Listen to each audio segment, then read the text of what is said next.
শুরুতেই যে খবরের দিকে নজর রাখতে হচ্ছে, আবারও ট্রলি ব্যাগে দেহ উদ্ধার। বাগুইহাটিতে ট্রলি ব্যাগে মিলল বৃদ্ধার দেহ। খুন করে ট্রলিতে দেহ লোপাটের চেষ্টা। আপাতত এখনো পর্যন্ত এমনটাই খবর পাওয়া যাচ্ছে। ঠিক কি ঘটনা, আমাদের সঙ্গে রয়েছেন প্রতিনিধি অনুপ বলতে পারবো কি খবর এখনো পর্যন্ত পাচ্ছি আমরা? বাগুইহাটি প্রতিবেশী পাড়ায় সকালবেলা এখানকার মানুষজন প্রথমে কেউ দেখতে পাচ্ছে ট্রলি ব্যাগ পড়ে আছে। এরপর তাদের সন্দেহ হয়, সঙ্গে সঙ্গে যখন ট্রলি ব্যাগ থেকে সন্দেহ হয় দেখা যায় রক্তের কিন্তু দাগ রয়েছে। এরপরে বাগুইহাটি থানায় খবর দেওয়া হয়, বাগুইহাটি থানার পুলিশ ঘটনাস্থলে পৌঁছয় এবং সেখান থেকে সেই ট্রলি ব্যাগ উদ্ধার করার পরবর্তী ক্ষেত্রে খুলে দেখে যে ট্রলি ব্যাগের মধ্যে বৃদ্ধার কিন্তু একেবারে একটি দেহ রয়েছে এবং শরীরে একাধিক জায়গায় ছুরির আঘাত করেছে বলে এমনটাই মনে হচ্ছে সেখানে খুন করা হয়েছে। এই যে ঘটনা, সেই ঘটনার পরবর্তী ক্ষেত্রে পুলিশের পক্ষ থেকে দেহ উদ্ধারের পরবর্তী ক্ষেত্রে আরজিকর হাসপাতাল সেখানে কিন্তু ইতিমধ্যেই পাঠানো হয়েছে। এই যে গোটা ঘটনা, সেই ঘটনার পরিপ্রেক্ষিতে পুলিশের পক্ষ থেকে এলাকার বেশ কিছু সিসিটিভি ফুটেজ খতিয়ে দেখছে এই মুহূর্তে বাগুইহাটি থানার পুলিশ। এখনো পর্যন্ত সেই বৃদ্ধা কে, তার কোনো পরিচয় জানতে পারা গিয়েছে কি? তবে বৃদ্ধাকে এখনো পর্যন্ত নাম বা পরিচয় কিছু জানতে পারা যায়নি, যদিও পার্শ্ববর্তী থানা এলাকায় কোথাও কোনো মিসিং বা কোনো কিছু আছে কিনা পুলিশের পক্ষ থেকে এই সমস্ত বিষয় আপাতত খতিয়ে দেখা হচ্ছে। যদিও বৃদ্ধার নাম বা পরিচয় এই মুহূর্তে জানতে না পারা গেলেও পুলিশ সিসিটিভি ফুটেজ খতিয়ে দেখছে। মূলত পুলিশ যেটা জানতে পেরেছে, অন্যত্র কোনো জায়গায় তাকে খুন করা হয়েছে। ট্রলি ব্যাগে দেহ লোপাটের সেই সময় কিন্তু এখানে নির্জন জায়গা, সেখানে কিন্তু তারা ভয়ে ফিরে যেতে পারে বলে এমনটাই মনে করা হচ্ছে। এবং এই যে ঘটনা, সেই ঘটনা কিন্তু ইতিমধ্যেই খুনের যে ঘটনা ঘটেছে এটা কিন্তু পুলিশ এক প্রকার নিশ্চিত হয়েছে। সেই কারণে পুলিশের পক্ষ থেকে একেবারে স্বতঃস্ফূর্ত মামলা রুজু করা হয়েছে এবং পুলিশ গোটা যাবতীয় বিষয় খতিয়ে দেখছে। এই ঘটনার পরিপ্রেক্ষিতে বাগুইহাটি থানা সংলগ্ন এই এলাকারই ঘটনা, সেই কারণে পুলিশের পক্ষ থেকে এই সমস্ত রাস্তায় প্রত্যেকটি জায়গায় এই মুহূর্তে বাগুইহাটি থানার পুলিশ তারা সিসিটিভি ফুটেজ খতিয়ে দেখছে। সকাল 8টার পরবর্তী ক্ষেত্রে একেবারে এলাকার মানুষজন তারাই প্রথম কিন্তু একেবারে এই ট্রলি ব্যাগ দেখতে পায়, তারপরে থানায় খবর দেয়। এরপরে পুলিশ মৃতদেহ উদ্ধার করে এবং ময়নাতদন্তের জন্য পাঠানো হলেও পুলিশের পক্ষ থেকে সেই বৃদ্ধার নাম পরিচয় কিন্তু এই মুহূর্তে জানার চেষ্টা করছে। ধন্যবাদ অনুপ। বাক্সের মধ্যে ছিল, ট্রলি ভ্যানের মধ্যে, ওই বাক্সের মধ্যে ছিল। মাথার চুল দেখে তারপর লোক চালাচালি করতে, মানে ট্রলি থেকে চুল বেরিয়েছিল। কারা খুঁজে পেল? ও থানার পুলিশ, পাবলিক দেখেছিল, দেখার পরে থানায় ফোন করলো, থানার অফিসাররা এসে খোলাখুলি করে দেখলো। দেখলাম যে ওটা মহিলার বডি। মানে কি অবস্থায় করেছিল? ওই কুকুরে বলবে, একদম কুকুরে বোঝা যায়নি কোথা থেকে। না, ওই চুলটা বেরিয়েছিল, ওইটা দেখেই সবাই সন্দেহ করেছে যে কি ওইটা বডি আছে ওর মধ্যে। তারপরেই সব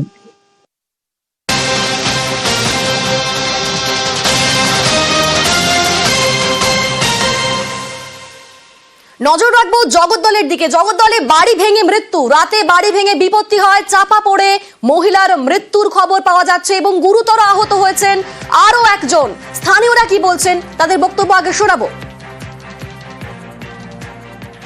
একটা লোক ঘায়ল হয়ে গেছে, একটা মৃত্যু হয়ে গেছে। কজন মারা গেছে? একজন মরে গেছে। একজন মারা গেছে?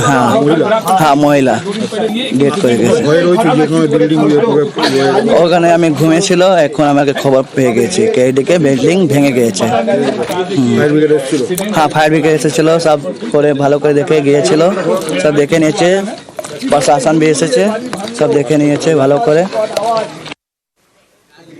আমাদের সঙ্গে রয়েছেন প্রতিনিধি অরুণের সঙ্গে কথা বলবো। অরুণ, এই যে বাড়ি ভেঙে মৃত্যু হলো, এই বাড়ি এটা কি অনেক বছরের পুরনো বাড়ি? কিভাবে সেই বাড়ি ভেঙে গেল? দালান বাড়ি, একটা ছাদ দেওয়া ছিল, হঠাৎ করে সেই বাড়ি হুড়মুড়িয়ে ভেঙে। বাড়িটি বেশ পুরনো ছিল, কিন্তু সেই বাড়িতেই ঘুমাচ্ছিল খুশবু খাতুন এবং তার ভাই আফজল। দুজনেই কিন্তু চাপা পড়ে যায়, কিন্তু খুশবু খাতুন 22 বছর বয়স, তার মৃত্যু হয় চাপা পড়ে। তার ভাইকে গুরুতর জখম অবস্থায় ভাটপাড়া স্টেট জেনারেল হাসপাতালে ভর্তি করা হয়েছে। এই মাঝরাতে ভেঙে পড়ায় কিন্তু এলাকায় একটা বিকট আওয়াজ হয় এবং সেই আওয়াজে কিন্তু পাড়ার লোকজন সব বেরিয়ে আসে, তাদের এখান থেকে উদ্ধার করা হয়। কিন্তু এই ঘটনায় এই বাড়ি ভেঙে পড়েছে, এই বাড়িটা কিন্তু বেশ পুরনো, তার পাশাপাশি অনেকগুলো বাড়ি আছে, সেই বাড়িগুলো কিন্তু অবস্থা ভালো নয়। কিন্তু এই বাড়িটা এইভাবে ভেঙে কিভাবে পড়লো এই নিয়ে কিন্তু একটা তদন্ত হচ্ছে, কারণ এই আওয়াজটা হয়েছে, এই আওয়াজটা বিকট একটা আওয়াজ হয়েছে। এখন অন্য কিছু ছিল কিনা বা কোনো কিছু আছে কিনা তা খতিয়ে দেখতে জগদ্দল থানার পুলিশ। বেশ, ধন্যবাদ অরুণ।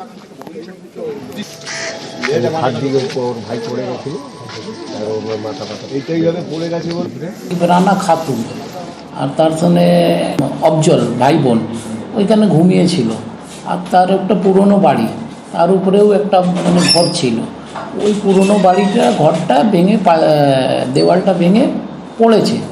পড়ার পরে ছেলে যেইভাবে হোক বেরিয়ে গেছে, আর মেয়েটা ওইখানে চেপে মারা গেছে। ওই এলাকাতে আরো অনেক এরকম বাড়ি আছে, সেগুলো হ্যাঁ, সেইগুলো চিহ্নিত করা হচ্ছে। চেয়ারম্যান সাহেব, আমাদের ভাটপাড়া মিউনিসিপ্যালিটি ইঞ্জিনিয়ার, তাকে নোটিশ করা হচ্ছে, ভাই এইগুলো বাড়িগুলো ঠিকঠাক করে করা হোক।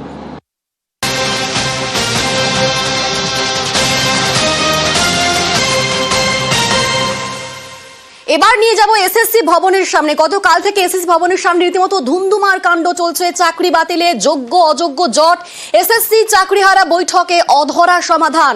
তালিকা প্রকাশের জন্য 2 দিন সময় চাইল এসএসসি। রাতভর এসএসসি ভবন ঘেরাও চাকরিহারাদের। এসএসসি ভবনের সামনেই অবস্থান, বিক্ষোভ। তালিকা না পেলে টানা ঘেরাওয়ের ডাক। রাতভর এসএসসি ভবনে আটকে চেয়ারম্যান, দফায় দফায় পুলিশের সঙ্গে বচসা। আমরা সেই প্রত্যেকটি আপডেট আপনাদের সামনে প্রতি মুহূর্তে তুলে ধরেছি।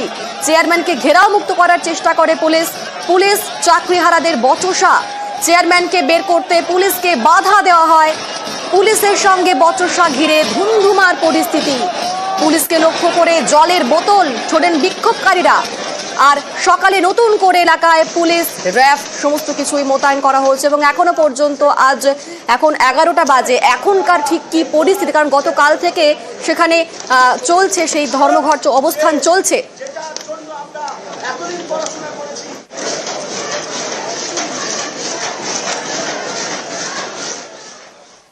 আমরা সকাল থেকে দেখেছি সেখানে কিন্তু অবস্থান চলছে, আর এখন সকাল 11টা বাজে। এখনকার ঠিক কি ছবি, আমাদের সঙ্গে সেখান থেকে রয়েছেন প্রতিনিধি সুদীপ্ত। বলতে পারবে সুদীপ্ত, এখনো পর্যন্ত সকাল 11টা বাজে, এখন অবস্থান, চাকরি প্রার্থীদের অবস্থান এই মুহূর্তে কি, তারা কি বলছেন, ছবিটা ঠিক কিরকম তুমি দেখতে পাচ্ছ?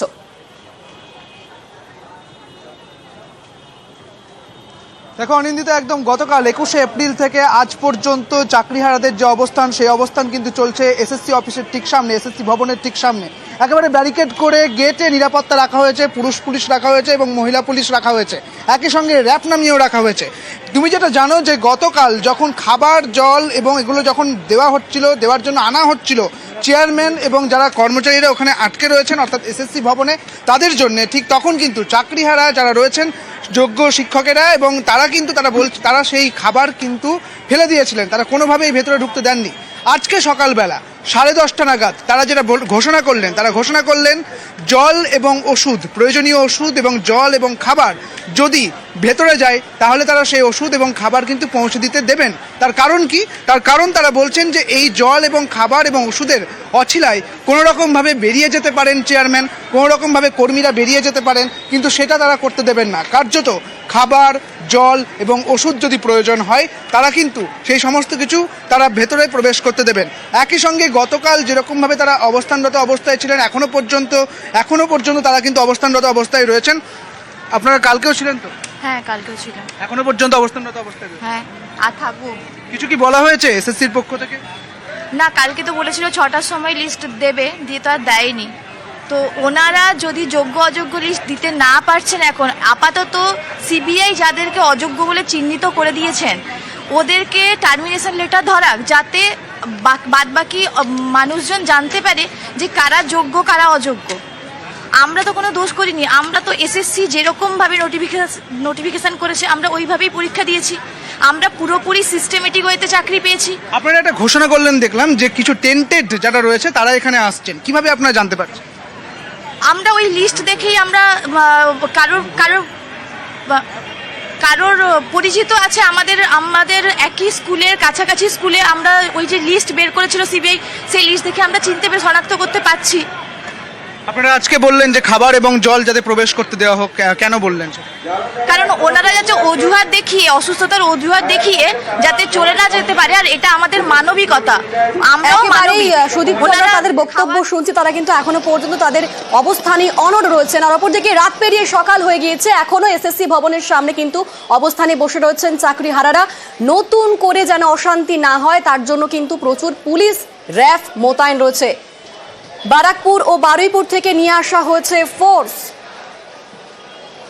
এসএসসি ভবন থেকে করুণাময়ী পর্যন্ত বাড়তি নিরাপত্তা রয়েছে, যেন কোনোভাবেই কোনো অশান্তি না হয় তার জন্যই ইতিমধ্যে প্রচুর পুলিশ বাহিনী মোতায়েন করা হয়েছে। এসএসসি ভবন থেকে করুণাময়ী পর্যন্ত বাড়তি নিরাপত্তা এবং এখনকার ঠিক কি ছবি নিরাপত্তার আমাদের সঙ্গে সেখান থেকেই রয়েছেন প্রতিনিধি সান্নিক যাতে অশান্তি না হয় তার জন্য প্রচুর পুলিশ র্যাফ আমরা দেখতে পাচ্ছি ছবিতে। এখনকার ঠিক কিরকম ছবি নিরাপত্তা ছবি তুমি কিরকম দেখতে পাচ্ছ এই মুহূর্তে?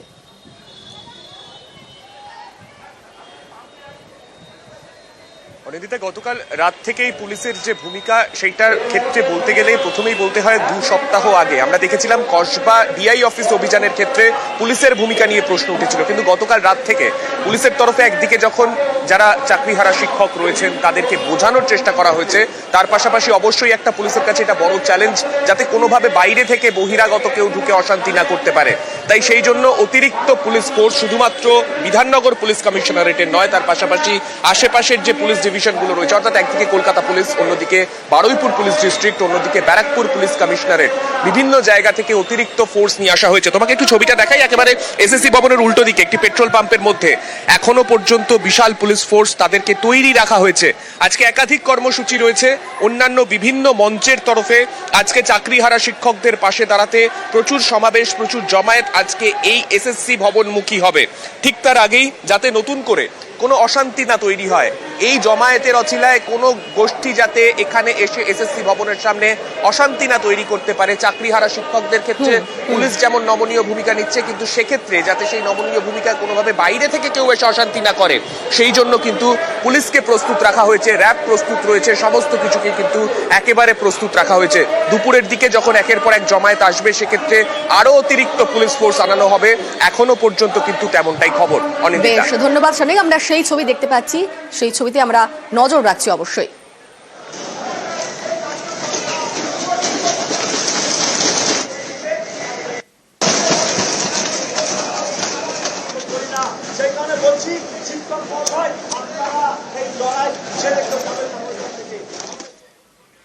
ডিরোজিও ভবনে অনশনে চাকরিহারা শিক্ষাকর্মীরা, অবস্থানে গ্রুপ সি গ্রুপ ডি চাকরিহারা শিক্ষাকর্মীরা। সুপ্রিম কোর্টের নির্দেশে চাকরি হারিয়েছেন 3400 গ্রুপ সি ও ডি কর্মী। গতকাল পর্ষদ সভাপতির সঙ্গে বৈঠকে গিয়েছিলেন তাদের 8 সদস্যের প্রতিনিধি দল, কিন্তু কোনো সদুত্তর না পেয়ে অবস্থানে চাকরিহারা শিক্ষাকর্মীরা।